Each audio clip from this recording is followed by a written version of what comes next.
ኖላዊ ድራማ ሲዝን 2 ላይ በጣም ያሳዝናል። ወይዘሮ ሜላት፣ ምናሴ ወይስ ሰላም? ሀና ብዙም አይደለችም። ምክንያቱም ሀና አሴር ካጠገቧ ስላለና አሴር ገንዘብ ያለው ሰው ስለሆነ አይዞሽ እያላት ነው። ብዙም እያገዛት ነው ያለው። ያው የእሱን ገንዘብ ምንም 0.5 ሳንቲም መቀበል ባትፈልግም ነገር ግን እሱ ካጠገቧ አለ። ስለዚህ ያን ያክል የተጎዳች አይመስለኝም። ከልጆቹም ጠንካራ ወይም ደግሞ ከቤተሰቡ ጠንካራ ሀና ትመስለኛለች። ችግሮችንም ተጋፍጣ ያለፈች ስለሆነ ያን ያክል ይከብዳታል ብዬ አላስብም። ግን ከወይዘሮ ሜላት፣ ከምናሴ፣ ከሰላምዬ ማን ነው በጣም ያሳዘናችሁ? ቤተሰብ እስኪ ሀሳባቸውን ኮሜንት ላይ ያስቀምጡልኝ። ሰላም የኔ ምርጦች እንዴት ናችሁልኝ? ሰላም ናችሁ ወይ? በያላችሁበት ሰላማችሁ ብዝዝት ትርፍርፍ ይበልልኝ። እንደተለመደው ለዚህ ቻናል አዲስ ከሆናችሁ ሰብስክራይብ እያደረጋችሁ የደወል ምልክቷን በመጫን ቤተሰብ ሆኑ። ነባር ቤተሰቦች በእናታችሁ ላይክ አድርጉ። እስኪ ቪዲዮውን የምትከፍቱ በአጠቃላይ ፕሌስ ቤተሰብ ላይክ ማድረጋችሁን አትርሱ። እና ወደ ድራማው ስመለስ በጣም አንጀት የበላችሁ ወይም የበላው ማን ነው ካላችሁኝ ሰላምዬ ናት። ምናሴም ቢሆን በጣም ነው ያሳዘነኝ። ግን ደግሞ የሰላም የተለየ ነው ታውቃላችሁ።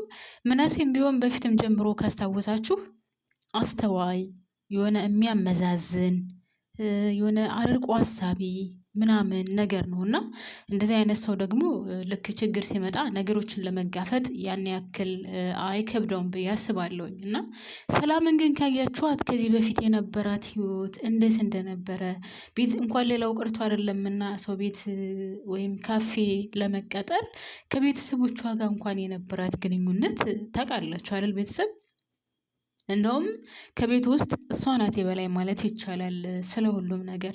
እናቷንም ቢሆን አባቷንም ቢሆን ስትናገር ጣጣ አይሰጣትም ነበረ።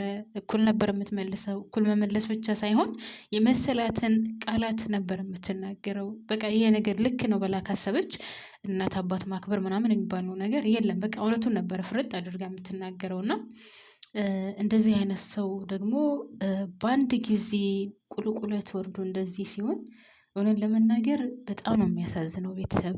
እና ደግሞ ወይዘሮ ሜላት ራሷን ልታጠፋ እንደሆነ ልጆቹ ሲሰሙ ምን ያክል እንደተጎዱ፣ ምን ያክል ውስጣቸው እንደተሰበረ፣ ምን ያክል እንዳለቀሱ ስታዩ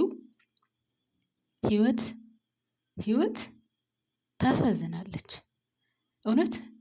ዛሬ ያን ያክል ገንዘብ አለኝ ያን ያክል ብር አለኝ ማለት ምንም ዋጋ እንደሌለው ነው ያየሁበት። እሱ ብቻ አይደለም ቤተሰብ፣ ጤናችን ራሱ ዛሬ ጤነኛ ነኝ ብላችሁ ሴኮንድ ባልሞላ ሰዓት እኮ የሆነ ነገር ትሆናላችሁ አይደል ቤተሰብ? እና በዚች ምድር ላይ በምንም ነገር መመካት ያስፈልጋል ብዬ አላስብም። አሁን በኖላዊ ድራማ ሲዝን 2 ላይ ያለው ነገር እውነት ካወቅንበት በጣም ብዙ ትምህርት የሚሰጥ ነው።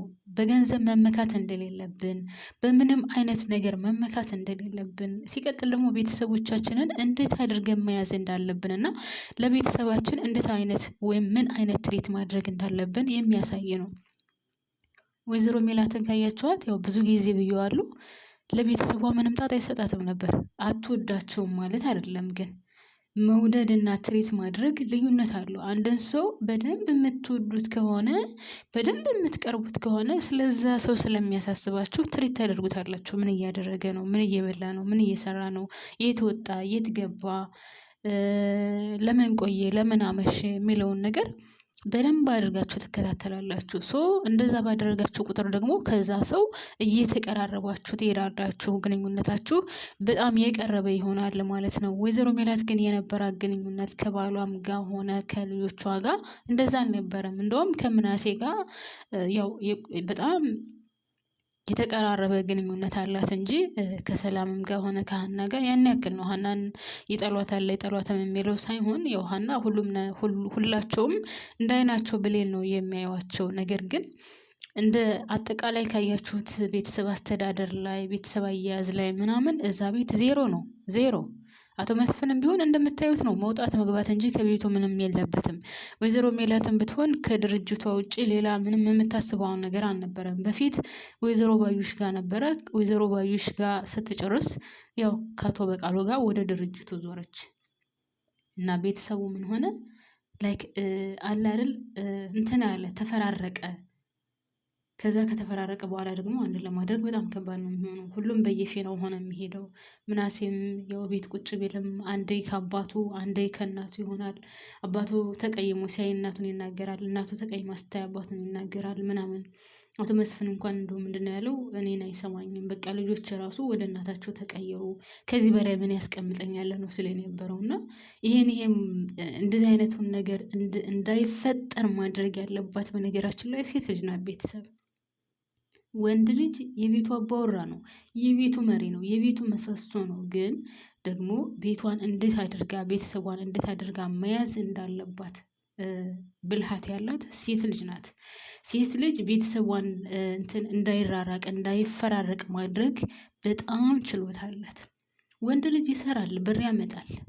ከዚህ ውጭ ያን ያክል አይደለም። በቤተሰብ ላይም ቢሆን ሴት ልጅ የምትወስደውን ቦታ ያክል ወንድ ልጅ አይወስድም ቤተሰብ። እኔ ወልጄ ወይም አግብቼ አይቼው አይደለም፣ ግን ታያላችሁ በሰው ሴት ልጅ የምትወስደውን በቤት ውስጥ ወይም በቤተሰብ አስተዳደር ወይም በቤተሰብ መካከል ስላለው ነገር ሴት ልጅ በጣም ትልቅ ቦታ አላት። ወንድ ልጅ ውሎ ይመጣል፣ ብር ያመጣል። ከስራ ውሎ ሲመጣ ከልጆቹ ያለውን ፍቅር ለተወሰነ ጊዜ ይጨርሳል። ሀታ ካያችሁ ህፃን ልጅ አሁን ከእናቱ ጋር ነው 24 ሰዓት የምታዩት። እናት ናት የማስተለችው አይደል? አባት ግን እንደው ለአንድ ሰዓት እንኳን ያዝ ብትሉት ምን ያክል እንደሚናደድ፣ ምን ያክል እንደሚበሳጭ፣ ምን ያክል ትዕግስት እንደሌለው ሰው። ይህንን ነገር ደግሞ እንደዚህ አይነቱን ነገር ሴት ልጅ እንድትችል በቃ ፈጣሪ ጥበብ ሰጥቷታል። ላይክ እንድትችል አድርጎ ነው የፈጠራት። እንደ ወንድ አይደለችም ሴት ልጅ። ለምሳሌ ከእንቅልፏ ተነስታ ታጠባለች፣ ከእንቅልፏ ተነስታ ትቀይራለች፣ ከእንቅልፏ ተነስታ በጣም ብዙ ነገር ታደርጋለች አይደለ? እንደዚህ አይነቱን ነገር ደግሞ ወንድ ልጅ የሚያደርገው አይደለም። ትዕግስት የሚባል ነገር አልፈጠረለትም ለወንድ ልጅ እንደዚህ አይነት ነገር። ምክንያቱም ፈጣሪ ሲፈጥረን ለእያንዳንዳችን የሆነ ነገር ሰጥቶናል። እና ሌላችሁ የፈለጉት ገብቷችኋል? ቤተሰብን አንድ እንዲሆን ወይም እንዲራራቅ የምታደርገው ሴት ናት። እና ወይዘሮ ሜላት ያ ገንዘብ እያላቸው ያ ንብረት እያላቸው ግን ድርጅት በፊት ባዩሽ እያለች ከባዩሽ ጋር ነበረ አሸሸ ገዳሚ ስትል የነበረው። በኋላ ያው ድርጅቱ እንደዚህ ሲሆን ሁሉንም እርግፍ አድርጋ ትታ ድርጅት ነው ስትል የነበረው። ሀታ ካስታወሳችሁ ውድ ቤተሰቦቼ ከሰላም ጋር የነበራት ግንኙነት በጣም የሚገርም በጣም የሚደንቅ ነበረ። ግንኙነታቸው ስላችሁ የእናትና የልጅ ግንኙነት እስከማይመስል ድረስ ነበር። ሰላምን ጠጥታ ትመጣለች። ለእናቷ ክብር የላትም። እናትየዋን ብትሆን ለልጇ ክብር የሚባል ነገር አልነበራትም። ሰላም የሆነ ነገር ስትፈልግ በምትፈልግበት ሰዓት አይሰጣትም ነበር። ለሆነ ለቁም ነገር እንኳን ብር ብትፈልግ አንድ ጊዜ ታስታውሱ ከሆነ ትምህርት ቤት ልመዘገብ ነው እና ላናግርሽ እፈልጋለሁ ብላት ወይዘሮ ሜላት ጥሩ ፊት አልሰጠቻትም ነበር። እንደውም ለእርግብ ነበር ስታደርግ የነበረው ምናምንና ይሄ ሁሉ ተጨማምሮ ዋጋ ያስከፍላል። ቤተሰብ ማርያምን ዋጋ ያስከፍላል። አንዳንድ ጊዜ ዝም ብለን ልጅ ስለወለድን ገንዘብ ስላለን ብቻ ስኬታማ ነን ማለት አይደለም። ስኬታማ ምን ሆነው ያንን የያዝነውን ነገር በስነ ስርዓት ይዘን ቁም ነገር ላይ ስናደርሰው እንጂ እኛ ብር ስላለን ወይም ደግሞ ሀብታም ስለሆንን ብቻ ስኬታማ ነን ማለት አይደለም። ስኬታማ ቤተሰብ ነው። ቤተሰቡ አንድ ከሆነ ቤተሰቡ ተሳስቦ በፍቅር በሰላም የሚኖር ከሆነ ከምንም በላይ ያ ነው ስኬት። ምክንያቱም የተወለዱት ልጆች በስነ ስርዓት አድገው በስነ ስርዓት ተምረው ትልቅ ደረጃ ሲደርሱ ወይም ደግሞ ላይክ የማይሆን ቦታ ሳይታዩ ሲቀሩ የምንፈልገው ለምሳሌ ወላጅ የሚፈልገው ቦታ ሲደርስ ልጅ ይሄ ነው ስኬታማ ማለት እንጂ ወይዘሮ ሜላት እስከ ጥግ ድረስ ነፍ ብር ነበራት። ግን ልጆቿን ካያችሁ ሀናም እንደዛ በህፃንነቷ ጠፍታ ስትሰቃይ ነው ያደገችው። ሰላም ብትኮን አጠገቧ ያለችው ሀና ስለጠፋችው ብቻ ሀናን እየፈለገች ስለ ሀና እያወራች ለሰላም ምንም አይነት ቦታ አይሰጣትም ነበርና እንደውም የሰላም ሰቀቀኗ ምን ነበር? ካሁን በኋላ ሀና የሆነ ነገር ብትሆን እኔ በህይወት ራሱ መኖር አልፈልግም። ምክንያቱም ሀና 16 ዓመት ሙሉ ስትጠፋ እኔ ነበርኩ ስቃይ የነበረው። ያን ሁሉ ስቃይና መከራ እኔ ነበርኩ ስጋፈጥ የነበረው ነው ያለችውና አይ ዶንት ኖ ብቻ አሁን ሲዝንቱ ላይ ያለው ነገር ግን በጣም ከሚገባው በላይ ትምህርት የሚሰጥ ነው። እንደውም አንደኛው ሲዝን ዋን ምንም አይነት ትምህርት የሚባል ነገር የለውም። ያው ጭቅጭቅ፣ ጸብ ምናምን ይሄ ግድያ ምናምን የሞላበት ነበረ። ያሁኑ ግን እውነት ቤተሰብ በጣም ትልቅዬ ትምህርት የሚሰጥ ነው ለተማረ ማለት ከልቡ ለተከታተለው ሆነ ብሎ ይሄ ነገር እስኪ ምን አይነት ትምህርት ይሰጣል ብሎ ላሰበበት እውነት ለመናገር በጣም ትልቅዬ ትምህርት የሚሰጥ ነው። ገንዘብ አግኝቶ ማጣት እንዳለ ያ ሀብታም የነበረው ቤተሰብ አሁን መንቅርቅር ወጥቶ እንደዚህ ሁሉም በየፊናው አንዱ ጫማ ጠራጊ፣ አንዱ የካፌ ሰራተኛ፣ አንዱ እንደዛ ሆኖ ወይዘሮ ሜላት ራሷን ልታጠፋ ምናምን ስታዩት የሚገርም ነው። እግዚአብሔርን ዓለም እንደዚህ ናት። ዛሬ ሀብታም ነኝ ብላችሁ ነገ ምን እንደሚፈጠር አታውቁትም።